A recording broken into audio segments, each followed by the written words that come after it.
Welcome, everyone, to Sheldon Hastings Presents Fun with Fill in the Blank. Sheldon, we went over this.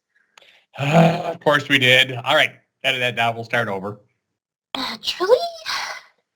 Okay. Welcome, everyone, to Fun with Pending Transactions. Relax, Sheldon. Breathe. Breathe? How could I be talking if I weren't breathing? What kind of off-camera advice is this, Madam Director? Oh, by the way, fun fact, the average person breathes in the equivalent of 13 pints of air every minute and takes 17,000 breaths per day. Topic, Sheldon. Topic. Oh, right. Fewer educational tangents. Oh, fun fact. Euclid made several references to the tangent to a circle in his third book of Elements in about 300 before the Common Era. And it took until about 225 before the Common Era for Apollonius to define it as a line such that no other straight line could fall between it and the curve. Before the Common Era, by the way, are those years that are numbered backwards, starting with the year 1 on our calendar. That is currently in the year somewhere around in the 2020s. It has nothing to do with like pre or post-COVID. Maybe it should. Sheldon! It's relevant, Amy. It's relevant. Math is always relevant. As in with today's topic, fun with pending transactions. Impressive. Oh, dear Lord, what's that? What are you dressed as this time? My favorite Disney princess, of course. Who is it and what has it got to do with pending transactions? I'm Cusco from Emperor's New Groove, and he is just as relevant as his Flash to this topic. I don't seem to recall seeing him listed on the official Disney princess list.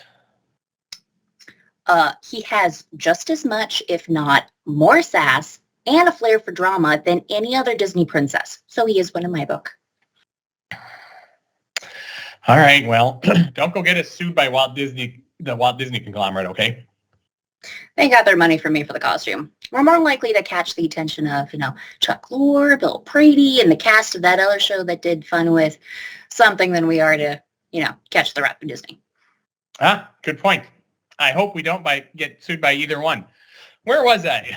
Oh, right, pending transactions. Wouldn't it be nice in this day of technology if a transaction actually settled real time? Until that magical day, custodians must decide what to do with pending transactions. Custodians handle that differently. For example, TD, for as long as it will remain around, debits or credits the cash when the trade occurs, but does not recognize the trade until the date it settles. Therefore, in order to match the TD statements, Panoramics does not recognize those trades until they settle either. If you're on a monthly statement for June or a Q2 quarterly statement, you will see the trades in the transaction list marked as pending. They will not be included in the totals at the end of the month. Oh, we have a caller. Go ahead. You're on Fun with ACATS. No, wait. Sorry. That was last week. Fun with pending transactions. Hi, Sheldon, Amy, it's Howard. Howard, we're trying to do a show here. Why are you calling? Well, as an engineer, I wanted to comment about Euclid and tangents. Non-Euclideans would say that using inversion in a circle as a hyperbolic version of the Euclidean reflection in a line, we're able to construct hyperbolic tools. Non-Euclideans? Non-Euclideans? Sheldon, off topic. Engineers. Now, where was I? The last thing you said was about Panoramics matching TD statements by not recognizing the trades until they settle either. And if you run a statement for June or a Q2... I said monthly statement.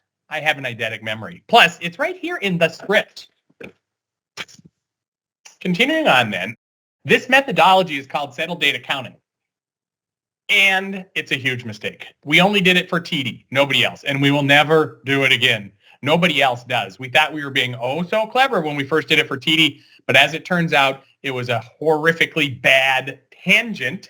See what I did there? To pursue. So, why is it such a bad idea, Sheldon, and why would we never do it again? Well, first of all, the technology exists that we shouldn't have this silly pending transaction time as it is. Then you have to figure out how to magically deal with cash, because is it pending cash or is it regular cash? How much cash do they actually have? Can they use it to buy something or can they not? Each custodian handles it differently. And then don't get me started on performance reporting. Performance reports have to deal with the trade date, not the settle date. And if the holding doesn't even show up until 3 days later, but it's still doing performance, and then the performance is all off. And then we got to try to match statements for all these clients at the end of the month or at the end of the quarter. And the values can be one thing or they can be another thing. And the market is changing in the meantime. And it just makes absolutely no sense. Oh, I see. So because it's difficult, it's evil. No, that's not what I said. I like difficult. Have you ever seen our performance reporting? Have you looked at how many billing scenarios we actually support? Difficult is not evil. Stupid is evil. And ignoring the technology that exists today to rid ourselves of pending transactions is both stupid and evil, in my opinion. Or it can be. I don't want to get this to become a whole Texas versus California thing. So is there a point to any of this, or are you just trying to impress us with your useless knowledge? Useless? Yes, there's a point. For reporting purposes, especially performance reporting, Panoramix needs to recognize these trades on the trade date and not the settle date. As such, we will not always match custodian statements if the trade occurs at the end of a month and does not settle until the next month. So, as with ACATs, see what I did there, if at all possible, do not do trades on the last day of the month. Okay, good to know. Cut.